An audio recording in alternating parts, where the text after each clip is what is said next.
Hi, Gifty. It's wonderful that you can join us today to take us through Leadership Inside Out. This series, this podcast series, is all about the barriers that individuals have had to overcome as part of their life journey. Would you like to give us a little bit of your background, a little bit of your story, and the journey that you're currently on? Yeah. Talking about barriers that has been overcome. I could be here forever, but so a little bit about me. I was actually born in Africa, Ghana, to be precise, and I came over. It's quite similar to you guys. So I came over when I was 1920, something like that. Seems like 100 years ago now. Yes. And just even adjusting to another culture, right? So when you come here when you're young, it's all very exciting, and the world is your oyster, and you're just going to, I don't know, take over the world. Anyway, that's how I felt. um and uh and a lot of people don't know this about me, but I actually am an accountant by training, believe it or not, which is what I do now is so far away from accounting, it's not even funny. But then, so it was through accounting, I got into IT, and then got into project program management and change management and that sort of thing from there. And then, decided I'd had enough of corporate, and then, wanted to change the world again. And so now it's more about coaching, particularly women in overwhelm and in crisis, that sort of thing. So the professional women in that space, and then also giving talks to leadership corporate about how to make the workplace less hostile and more welcoming for people. So yeah, that's me. Wonderful. And it sounds, it's interesting, very interesting, very similar sort of backgrounds, and in many ways, apart from the obvious differences, the same sort of barriers potentially. So, what sort of stands out? You talked very briefly about the whole cultural differences. Was that how did you come to understand? How did that work out, and how did that manifest itself for you? Well, it's still working out, shall we say? So, so I have the pleasure of being in a mixed marriage. So my children are mixed race. So I mean that whole cultural collision, whatever, is my life. This is just the way I live. I never had when I was young, I lived in the monochrome culture where everybody, did the same thing, and that was fine. And being black wasn't an issue. Everybody was black, right? And and then when I came over here, people are saying things like you can't be what you can't see. And I'm like, what? What can't you see? You haven't seen a black prime minister, a black president, what? What can't you see? Because I had seen all those things, right? Forgetting that for others, that is not their lived experience, that is not their reality. And that whole inclusion thing, and for some people, their expectations were so low because nobody said to them, you can't do it. So that was a complete head spin for me, coming into a different culture, different expectations. Suddenly I stood out, whereas I'd blended in all my life, and that otherness, that difference, that took some adjusting. And then now, bringing up my kids are old now, but, bringing up children in a mixed marriage and all the sort of issues as in identity, associated with that, that was all very interesting. So in terms of navigating, and that is why for me, making the workplace an inclusive and acceptable place is very important, because people are different. Even if you're all the same color, you're still different, right? So there'll be young people, there'll be old people. Apparently now, if you're 57, you're too old now to work, but that's a different conversation. Oh dear. Right? You have able-bodied people, you have people that are not able-bodied, you have different sexuality. There's all sorts. You have, different classes and all that. So the workplace tends to become a melting pot. And so if you don't have things in place to make everybody feel included, then what you're doing is losing out on productivity. And I think this is where business leaders have an issue getting their heads around this whole, they think somebody will come and bang on about D&I and it's a box I need to take. And yes, I specialize in women in the workplace, but women are half the population. They're in the workplace anyway. And if you think about this, at entry level, right, normally it tends to be into the workplace, it tends to be 48% female and 52% male at entry level. By the time it gets to C-suite, to senior management and C-suite, suddenly it's 25% female, right? 75% male. What happened? Do you know what happened? Why didn't they feel included? What's happened? So, and I'll tell you exactly what's happened. Some have stagnated and they looked at the challenges involved in climbing the ladder and just can't be bothered, right? Some of them have dropped off, went home, had kids and decided it's too much to come back. Life is too short. I'm going to focus on my kids. And so what you're having is all these highly educated women not contributing those specific talents, if you like, to the economy, which is a shame. So it's all that loss. And so when we're saying to leaders that inclusiveness is important and it's important for people to feel that they belong, if they don't, what you're losing out on is productivity, because there are people there stagnating and marking time, right? And if you have the 75% male at the top, again, unless your market is 75% male, you're losing out on market share. So lots and lots of losses that people need to be focusing on. And we were talking just briefly before about menopause and, my personal experiences of people, loved ones close to me, undergoing, facing their own frustrations and barriers, just simply because their body and the people around them don't know how to ask the questions. They're either lacking in awareness or lacking in how to actually address these issues. So they don't know how to support them. So, I mean, and I forgot actually to mention when I was talking about myself that I'm an author. So my book actually is primarily about my menopause journey. So I was in burnout and didn't even know, right? And of course, there's that, and then there's the menopause symptoms and all sorts going on. And I'm thinking, practically losing my sanity. And at that time, you look around, things are not the menopause, there was no Davina McCall to be talking about the menopause. So it was not something that was mentioned in the workplace.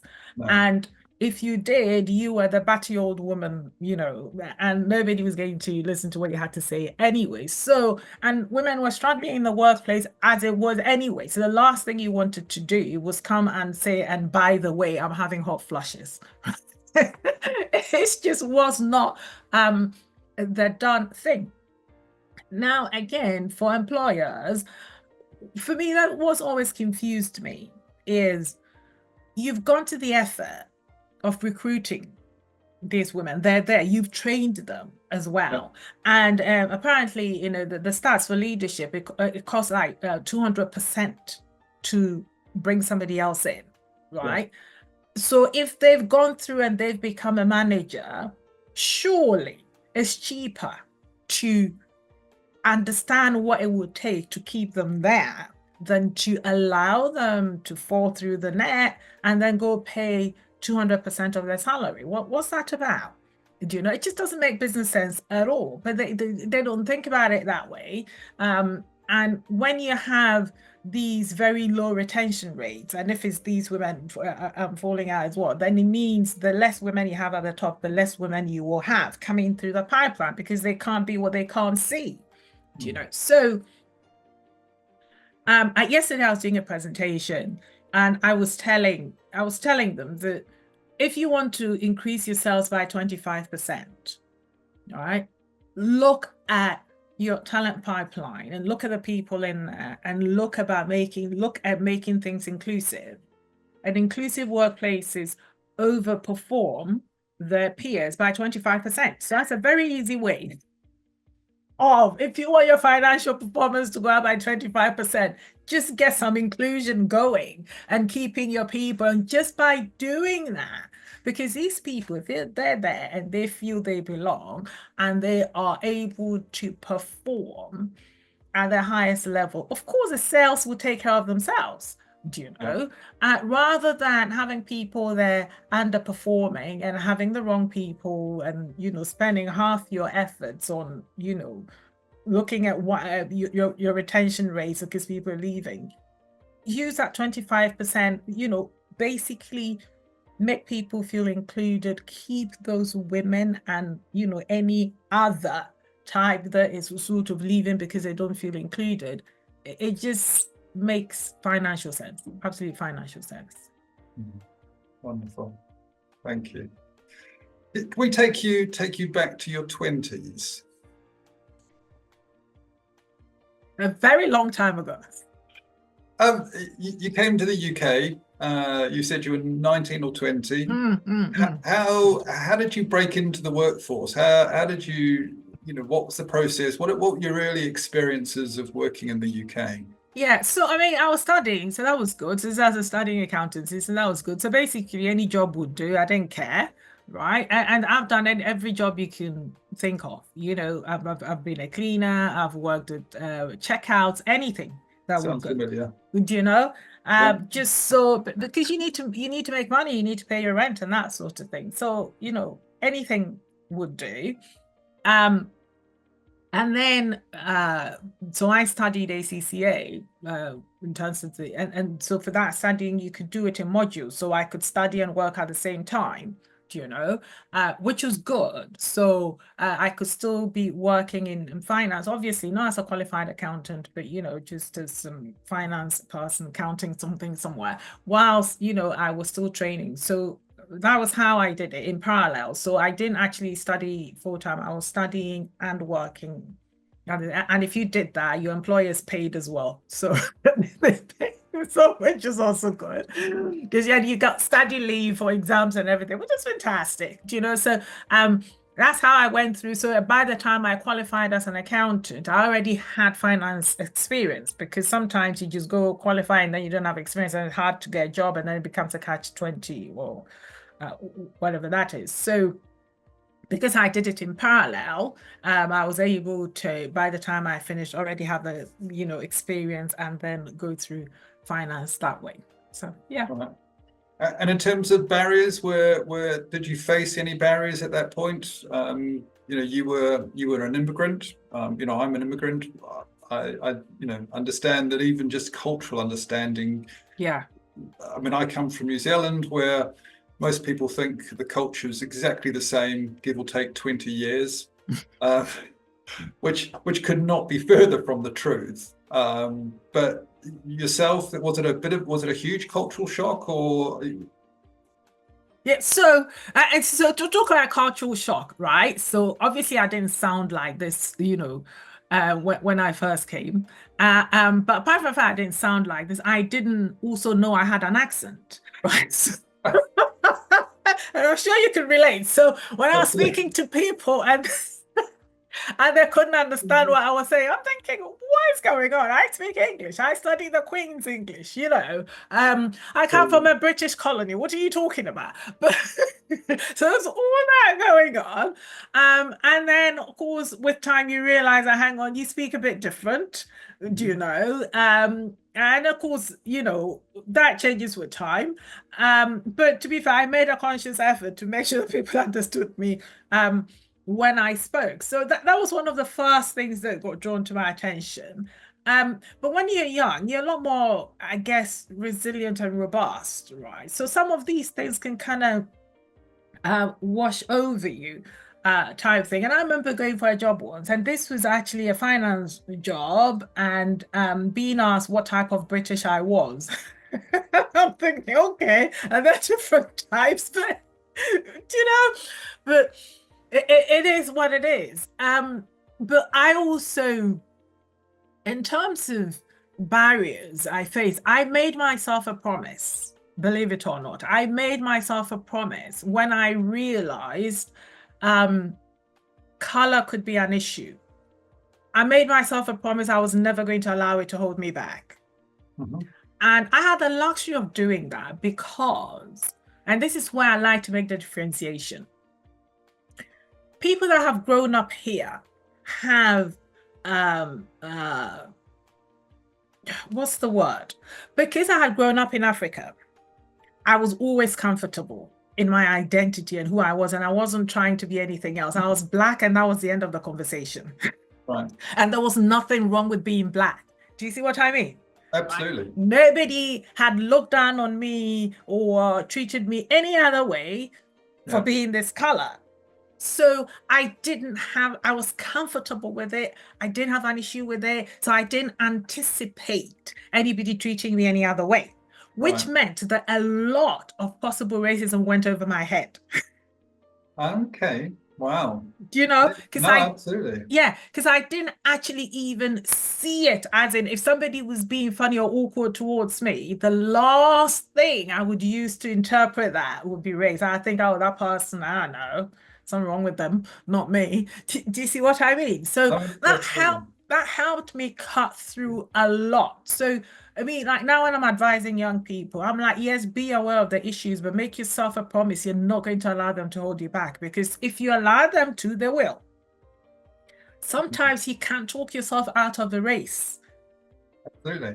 You know, but that was a promise I made to myself, and it was very easy for me to make that promise to myself because I was comfortable with my identity, where nobody was going to make me feel wrong for being Black. No. Apart from what can I do about it? I don't want to do anything about it. This is who I am, and it's fabulous. What's the matter?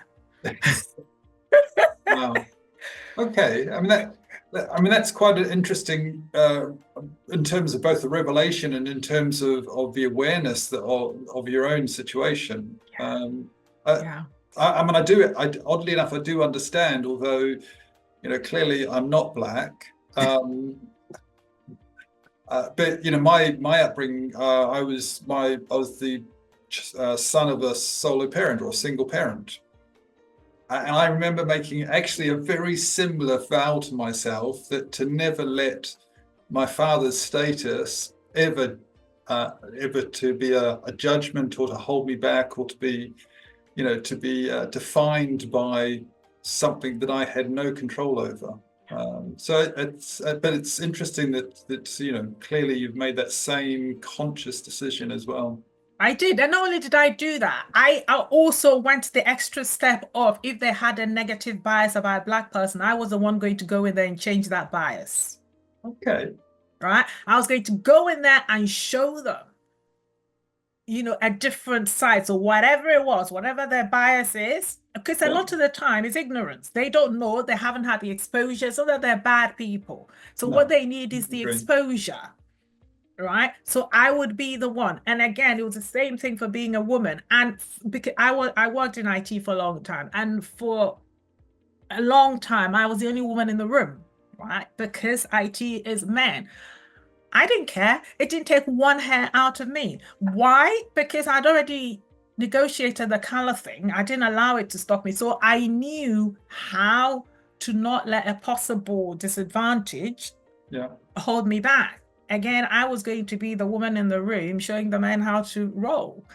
So that is how I went into these situations, and I just didn't let whatever the possible barrier could be stop me. Was it hard sometimes? Yes. Mm-hmm. Right?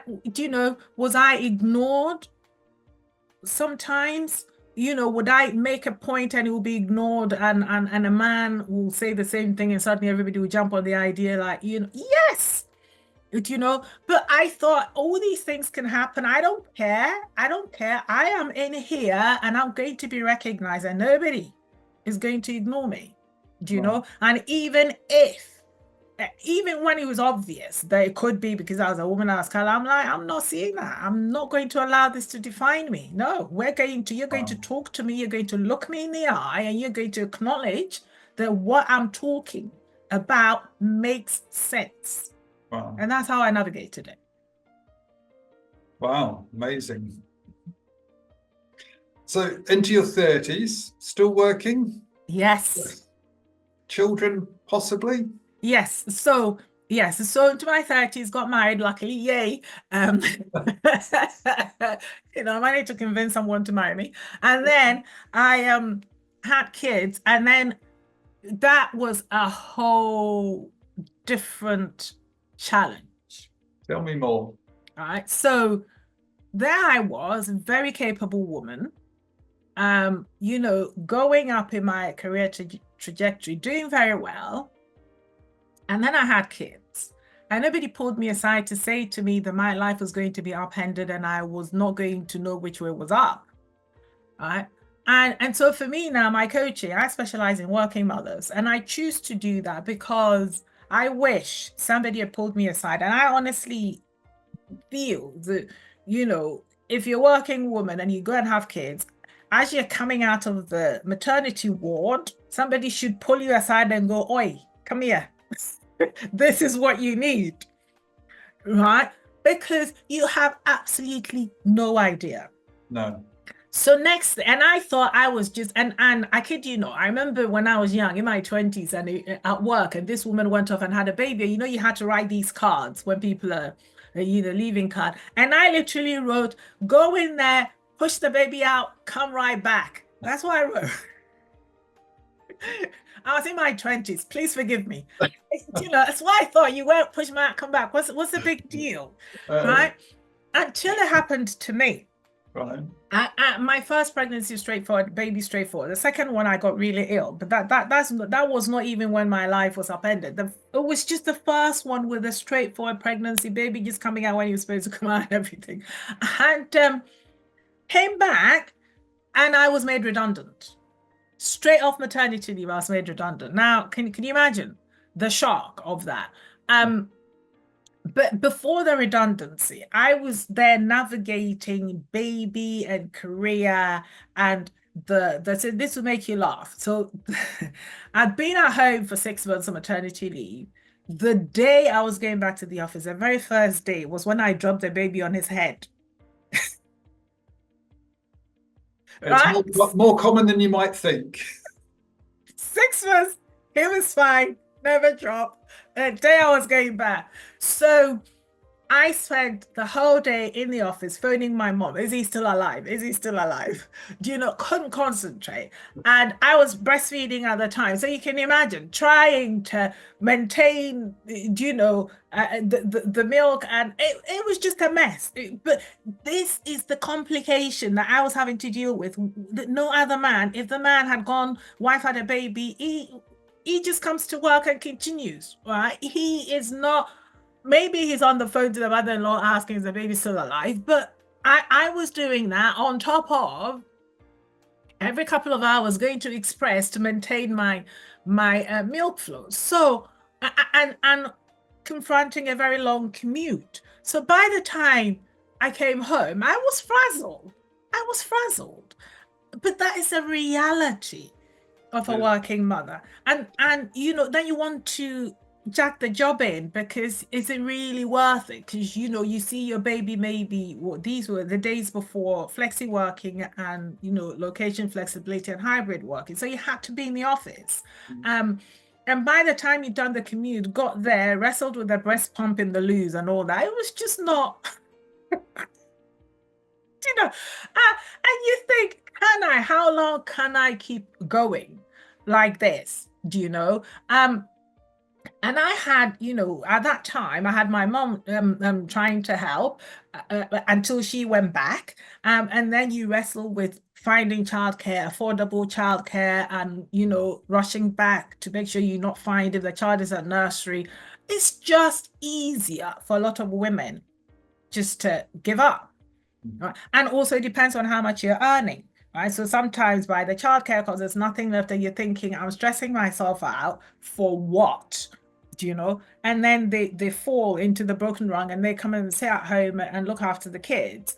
And yes, good for the kids that they have somebody there who loves them full time. But if your mom has done that reluctantly and she's resentful and she's thinking, hang on, I've got a first class degree in whatever it is and I'm now chief nappy changer, that makes them resentful and it leaks out of them and it affects the way they parent, and it affects the children.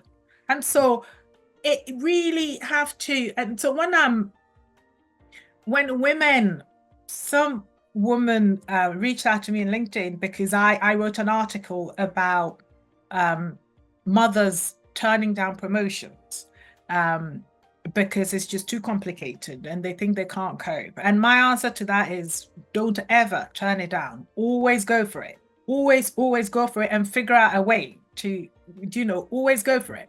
And she was on the verge, she'd been offered a promotion and she didn't want to take it because she's thinking, oh God, I'm going to combine with mother. And then she read my article and then she decided to go for it. And I was really pleased that she wrote in to tell me, because sometimes you write these things, you chuck them out, you don't know who's read it, who hasn't read it, whatever. And it's just good to see the full circle moment. But I understand why anybody will want to jack it in. But remember, these kids will leave one day. Then what?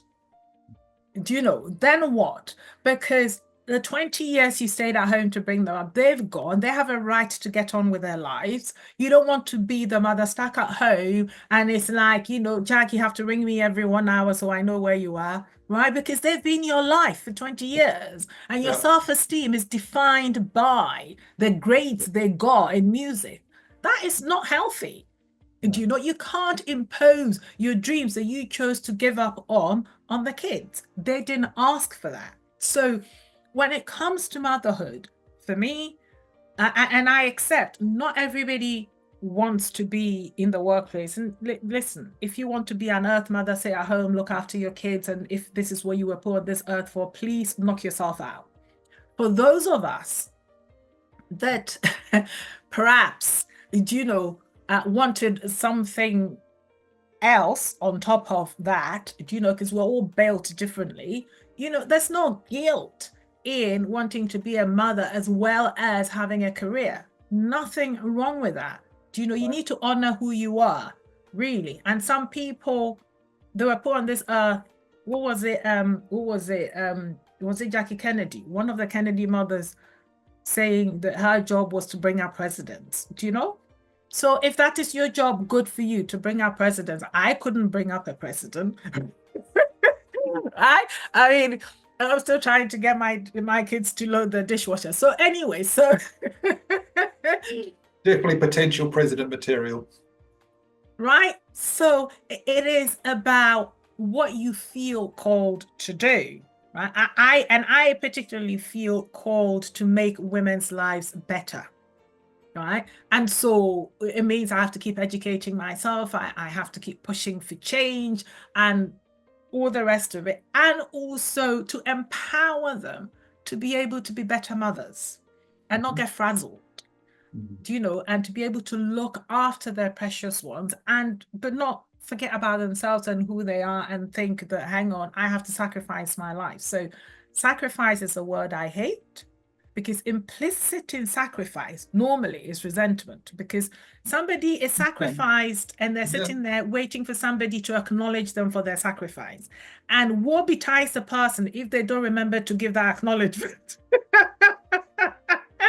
That's a good, I can see where you come from. That's right. So these kids then have to be forever grateful for their mother giving up their job to look after them. They didn't ask for it.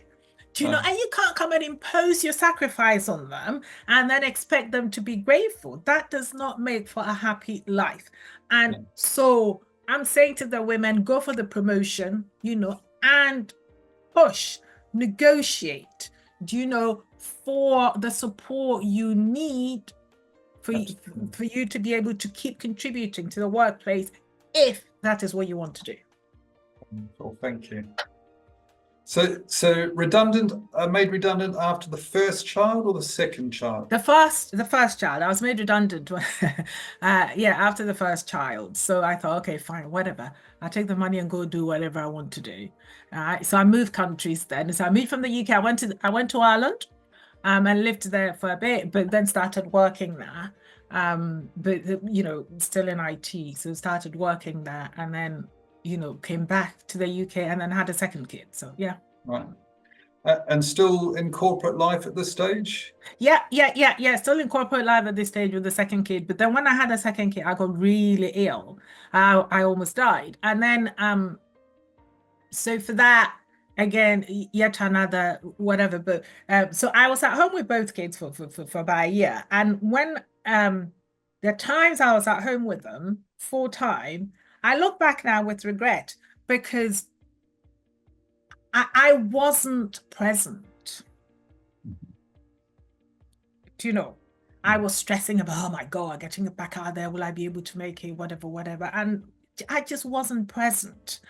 And and of course, people say regret is useless and all, and it is, but I sort of feel apologetic that my time with them could have been less resentful, perhaps. And this is why I always say to the mothers, please, thinking giving up the job and coming and sitting at home at the kids with the kids does not make you a good mother. Doing what you want to do is what makes you a good mother. And that's that clarification. Do you know? Doing the sacrificial thing and coming to sit at home and over managing the kids is not what makes you a good mother. So continued working, menopause next, or? Yes, let's go there. Let's go there. Menopause next. So that was the next time that I couldn't tell which way was up. So when the kids came along, suddenly everything is complicated. There's the work, suddenly you have to manage childcare, you have to manage your body, there's another human being to manage, there's school, oh my God, there's school, there's homework, there's PE kit, there's all of that. Oh, and dogs, and 2 dogs. Anyway, so all of that in there. And then so with the menopause, I didn't know because I was perimenopausal, and so it wasn't full blown. I wasn't having hot flushes, do you know? But I was having brain fog. I was always tired. I had a list of 14 symptoms that I list in my book that I was tracking on a spreadsheet. I did mention I used to be an accountant, right? I was on a spreadsheet, color coded every month. Where are we? And still, I didn't think, what was going, because whenever I went to the doctor, they were like, yeah, fine. I remember the first time the doctor saying to me, oh, you got 2 young kids, and, so you're tired and you got a full-time job. It is normal. And you look fine. Do you know? And so you go back and it's not normal. The quality of your life is poor, but who's listening? Nobody. Do you know? And you feel like tearing your hair out. And it was just awful. It was absolutely awful. And mine got so bad, particularly with the brain fog, that one time I was driving home and I got to this junction, and this is a route I take all the time. And I got to this junction, I couldn't remember whether it was left or right to go home. That's how bad it got. And I thought, no, this is not right. Something has got to give. And of course, by this time, my husband had had enough. I'd done his head in. He got tired of my, rages and the PMT, which is off the chart. And is it PMT? Yes, which is off the chart. And honestly, and again, I say this in my book, where when I was going through that, I used to barricade myself in my room, in my bedroom, and you came in there at your own peril if you wanted to be stabbed in the eye. Do you know? It was just awful.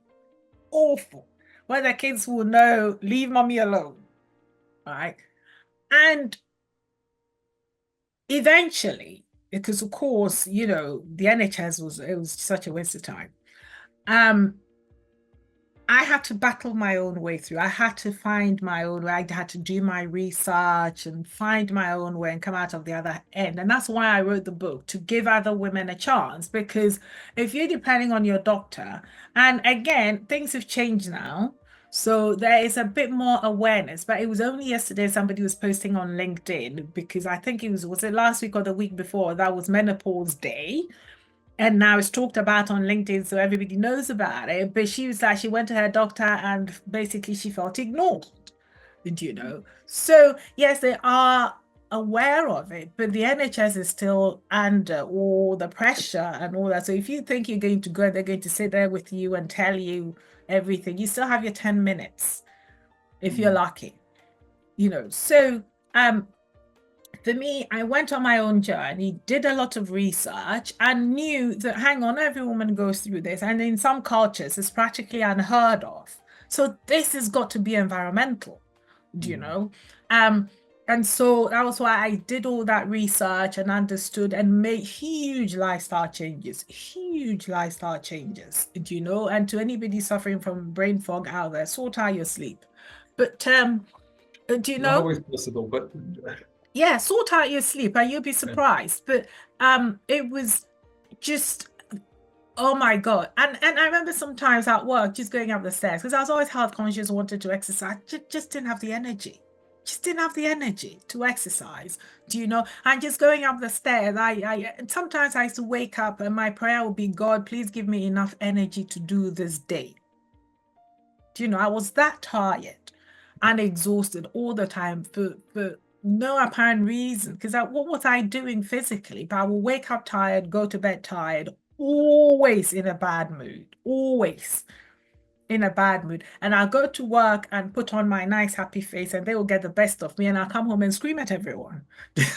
Do you know? It was just awful, absolutely awful. But luckily, I did my research, changed my lifestyle completely, came out of the other end, almost felt like changing my name because I felt like a completely different human being, do you know? And literally, that was when I started living. Up until that point, I would have said I was existing, do you know? I was existing. I had to do what I had to do. I had kids dependent on me. I just had to do what I had to do. But when I came out of that, found my way out of the other end of it, suddenly I thought, hang on, there's a whole different world out there. It doesn't have to be this way. And a lot of the things as well, it's, you know, the lifestyle changes, people think it's a bigger deal than it is. And that's why I've got a whole program I take the women through. I hold their hands and show them, give them the shortcuts, because it's not as a bigger deal as it is. But if you have to figure it out for yourself, it takes a long time, and it takes, you know, a lot of willpower and all that, you know. But yeah, I mean, I remember going on a business trip with my colleagues, and at that time, this is during my research, and I was doing some weird diet that was supposed to help with menopause, and literally feeling dizzy and not knowing, you know, and we traveled to Kuala Lumpur, and we got there, and I woke up in the middle of the night in an air-conditioned room, completely drenched. And I thought, hang on, I'm in a hot country. And I thought, no, I've got air conditioning. But, you know, and then the next morning I had to wake up and be all bright-eyed with my male colleagues, right? I was jet lagged, hadn't slept well, and go and do employee appraisals, because I had a team in KL. Can you imagine? And literally do the appraisals. How good a manager was I going to be? I mean, they were there, the appraisals. And I'm like, okay, yeah, whatever. Tell me, I'm listening. Unbelievable. Wow. Unbelievable. And that was the time of the burnout? Yes. So it was, I had a perfect storm, right? With the perimenopause and the burnout, because I was working all the hours God sent. My self-esteem was tied up in my job. And, you know, it was like I was climbing this ladder. I was, you know, and very hardworking. Everybody I worked for loved me because I was a slave to the job. You know, I was going to do a good job if it killed me. And it was literally killing me, you know. And now, when I coach women, you know, you need better markers for your self-esteem. Do you know? Because if I had dropped dead on the job, I would have been replaced. An advert would have gone out, and my family would have been deprived. My kids would have been growing up motherless and all the rest of it. So it's knowing what is important and building your life around what is important. Now, there's research that was done by LSE, London School of Economics. This is going back a long time now, more than 20 years ago now. And they were looking at the impact, the determinants of well-being, and if you look at the top things, the impact on your well-being, work and money and stuff, it comes in at a measly number 4. Number 1 is your mental health. Number 2 is your close personal relationships.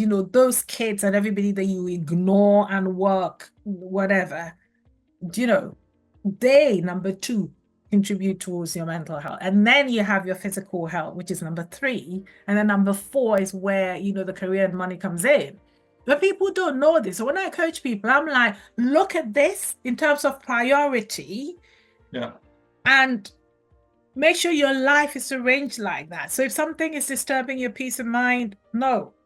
Mental health is very important. If you're compromising your close personal relationships, your well-being is being impacted. If you're ignoring your physical health, again.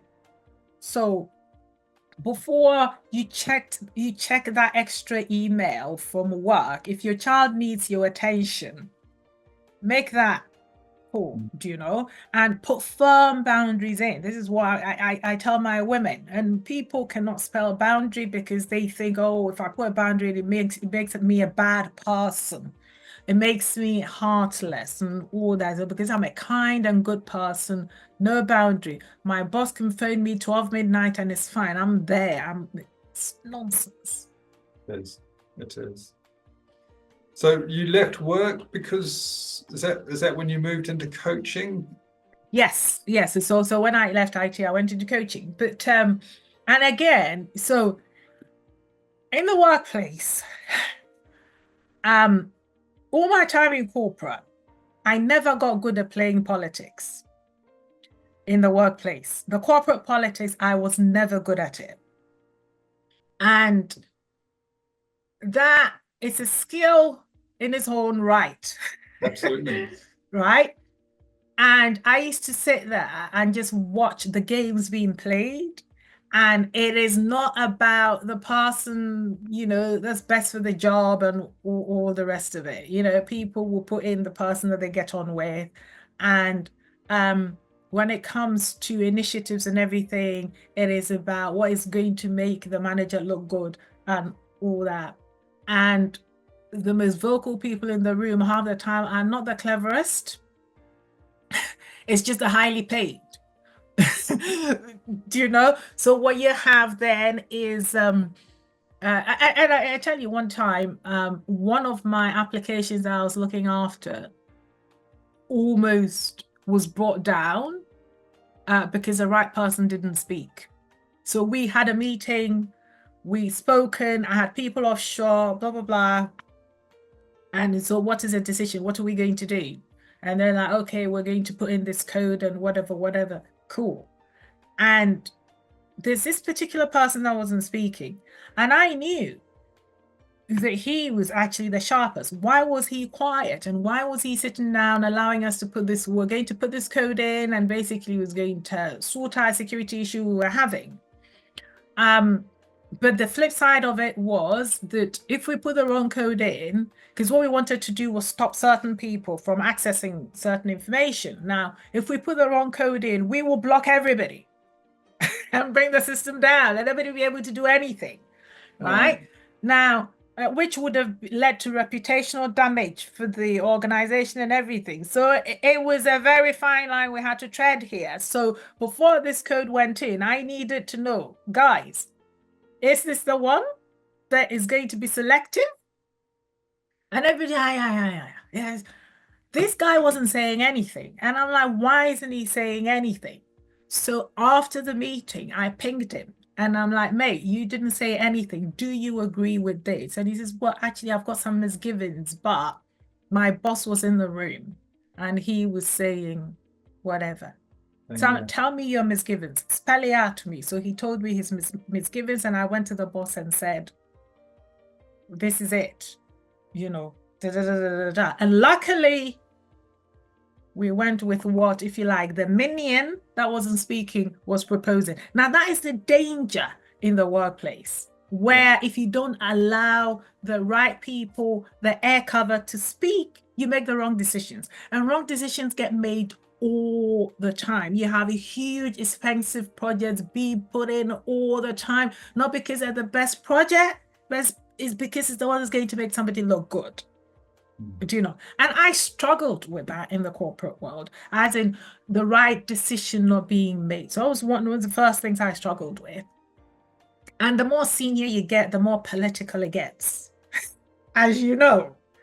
And so I was struggling with that aspect of it. Do you know, oh God, do you know? And then the whole environment, corporate environment, you know, as in it being inclusive and making sure that people came there to thrive. So you will have bad managers literally being promoted and being promoted and being promoted. And it just always used to just make my brain hurt. Why is it? And for me, it is still so simple, and it's not been systemized in a lot of organizations. I don't get it. Why is it that before you promote somebody, you don't do this 360 and get the minions feedback? What do they think? Is the person a good manager or not? Because if you do that and it is anonymized and they're able to be honest, you would know. But who does this? Do you know? I'm yet to come across it as in standard systemized in any organization. What they have, you will have a one-to-one with your boss, and you go tell them whatever it is, and people manage upwards, don't they? So you're managing upwards. The people at the top only get to see a certain, we will go into a governance meeting, and whatever slides we will take into the governance meeting would have been massaged within an inch of their lives to make sure they're telling the story we want leadership to hear rather than the truth. Do you know? And it gets to the point you think, what is the point? What is the point? I want to make an impact. I want to change lives. Do you know? And I thought, I'm going to go and do that instead. And when was that? And it's interesting. So let me go back a bit. So my eldest is 25 now, or 24.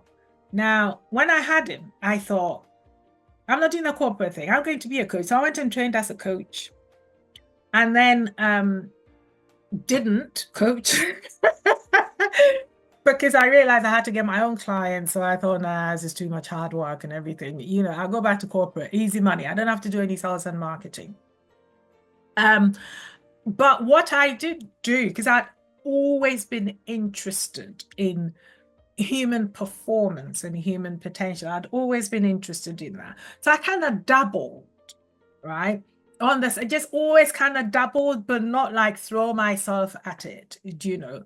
So even when I was in corporate, I was always moonlighting. Do you know, moonlighting on the side, just, you know, be a client here, client there, whatever. And so I would say, and then of course it builds up. So I'd say like for 10 years now, you know, focused and going for it properly, as in this is it. Yeah. And any barriers? I mean, again, you'd have had to find your own clients. Yeah. So, and this is, I've pivoted so many times in my life, and any barriers. So the client, that's the big thing, because I've always, in terms of business management and because I have the accountancy background, I'm very methodical, and you know, when it comes to business, I can interpret a P&L and all that kind of stuff, right? So that became easily to me, being organized. I'd done project management, so I can take a project from nothing and have deliverables and timelines and dependencies and all that sorted out. So if you like, the logistical aspect of it or the operations aspect of it was never difficult for me. I could do that. However, I had no sales experience. I had no sales and marketing experience. So for me, that was the challenge. And I also didn't want to sell anything to anybody. Do you know what I mean? I didn't want to, if you don't know you have to change your life, why do I have to come and convince you? If you haven't got to the point, so that didn't really make me a good salesperson. So if you don't know that your life is not optimal and is not going where you need it to go, and I have to literally come and yank you over the line, that's too much hard work, I totally understand. I mean, as a coach, you don't want to be pushing people into things. You want to be guiding them, and you want to guide them, right? They have to want to do it, because change is not easy, as you know, right? And you will come up against yourself, and it's very easy to clear you think you can't do it. And I mean, so the number of women where I had this client who, the excuses people come up with. So she wanted to ask for a pay rise, right? So, and she also didn't want to work a 5-day week. She wanted to work a 4-day week. And so all what she wanted was not work a 5-day week, but be paid the same money, which was the equivalent of like a 20% pay rise. Right? And I couldn't even get her to get the words out of her mouth to go ask for it. Wow.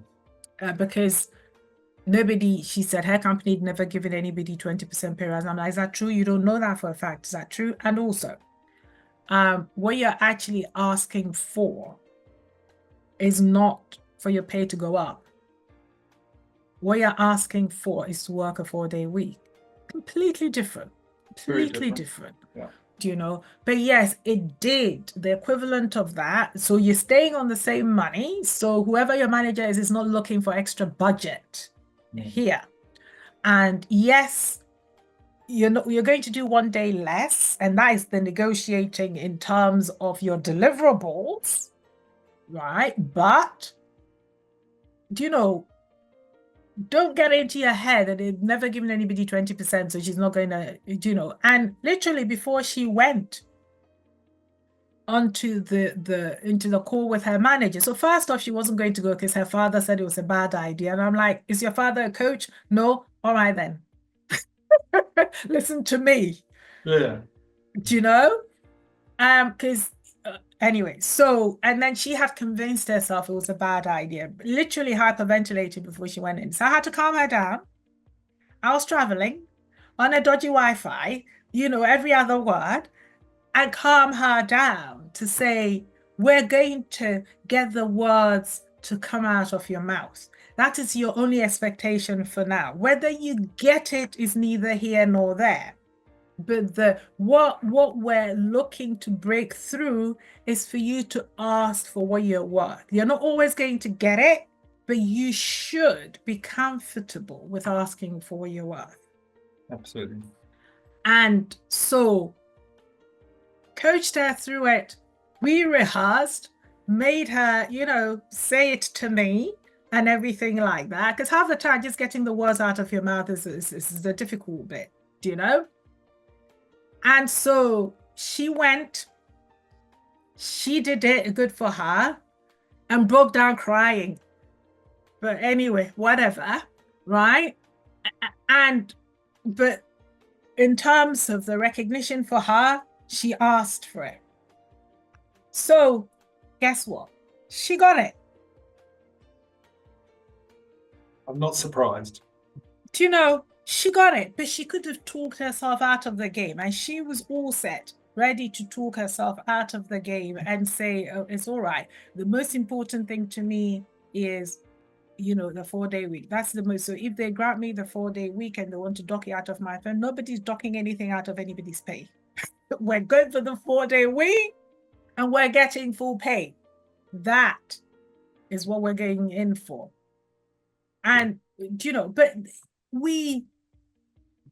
and for me, it makes my heart sing when I can get somebody to stand in their power You I know, I can totally, completely understand. It's such a powerful, wonderful feeling to have someone just grow and flower and take responsibility. It's what keeps me going. yeah. And you see, people give their power away all the time without even trying. Do you know, give their power. I mean, I had another woman who was, oh yeah, I want this, and then my boss will give it to me, and I'm like, isn't there another organization? Are they the only ones that can employ you? Do you know what you want to do? If yes, maybe they can't give it to you here, but hang on, they're jobs. Have you tried casting? The people box themselves into their limits, Yeah. and it's breaking them out of that to say there's a whole other world out there if you would let yourself. And unfortunately, what you need is somebody holding your feet to the fire, you know. Because sometimes people just don't have that burning platform. It's just not as bad. It is, but they're used to it, right? And they're self-imposed, aren't they? Yeah, it's what they're used to. They're familiar with the discomfort. So they say, and women, you know, historically, and because of societal pressures and everything, we always sell ourselves short. And we think that it's grasping to be asking for our worth because our worth has not been given to us for so long. I mean, the gender pay gap still persists. Yeah. And so when people have to ask for their worth, I'm like, have you done the research? Because if you've done the research, you don't go to Sainsbury's and the sandwich says it's £2 and, you know, you don't pay £2. That is the price. So, you know, if you're a marketing director and you've done your research and you know the average for a marketing director, and that's what you're asking for, what's the problem? No, I agree. Wonderful. Well, it's been a wonderful conversation, and thank you so much. Anything else? Anything else that you'd want to cover before we talk about what advice you might give people? No, nothing else I want to cover apart from, you know, the women in the workplace, please know your worth, you know, and don't give up the job to come and look after the kids if that's not what you want to do, because it doesn't make you a good mother. It does not.